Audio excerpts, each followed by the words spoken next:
उत्तराखंड में है हमारी परंपराओं में बहुत प्राचीन समय से चला आ रहा है बलियाँ देना। पहले कई मंदिरों में, देवियों के मंदिरों में, नरसिंह मंदिरों में, यहाँ तक कि जो नागराजा जो दूध पीता है उस देवता को भी कई क्षेत्रों में बकरा चढ़ाया जाता है, कई क्षेत्रों में बलि चढ़ाई जाती है। लेकिन शास्त्र की दृष्टि से और एक मानवता की दृष्टि से हम देखेंगे तो जो ये बलि प्रथा है ये बिल्कुल भी ठीक नहीं है, इसको बंद होना चाहिए। और अब देखने में आ रहा है धीरे धीरे हमारे उत्तराखंड में बहुत ऐसी जगह हैं जहाँ बलियाँ होती थी और अब बंद हो गई है। लेकिन कुछ क्षेत्र अभी ऐसे हैं जहाँ पर अभी भी बलियाँ हो रही है। लेकिन ये शास्त्र की दृष्टि से हम देखेंगे तो किसी भी प्राणी की अपने हित के लिए अगर हम किसी भी प्राणी की बलि दे रहे हैं तो वो हमारे लिए ही गलत है कि नहीं है? बलि अगर देनी है तो अपने अहंकार का दो, अपने लोभ का दो, अपनी तृष्णाओं की बलि दो। ये बलि भगवान स्वीकार करता है। लेकिन किसी जीव की बलि देना ये बिल्कुल गलत है। भागवत में एक प्रसंग आता है कि एक राजा थे, वो यज्ञ करता था और यज्ञ में बहुत सारे पशुओं की बलि देता था। तो नारद जी आए, नारद जी ने उसको समझाया कि हे राजन, तुम ये ठीक नहीं कर रहे हो। लेकिन राजन ने बोला कि मैं तो देवता की प्रसन्नता के लिए और यज्ञ की पूर्ण संपन्नता के लिए बलि दे रहा हूँ।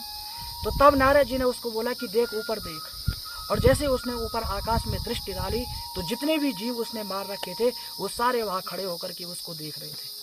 तो उसने पूछा कि ये क्या है और मेरे को क्यों देख रहे हैं?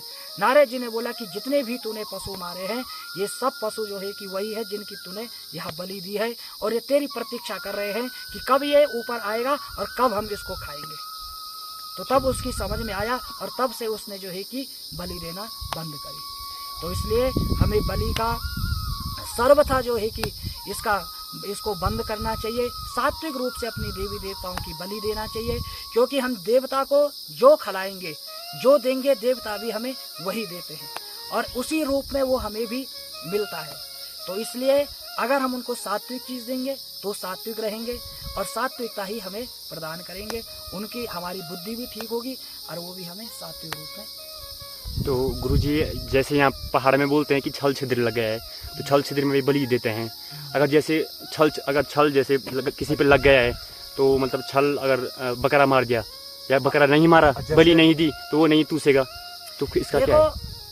अगर सत्य बात इस पर गहनता से विचार किया जाए तो एक हमारी मानसिकता बन गई है, वो और कुछ नहीं है।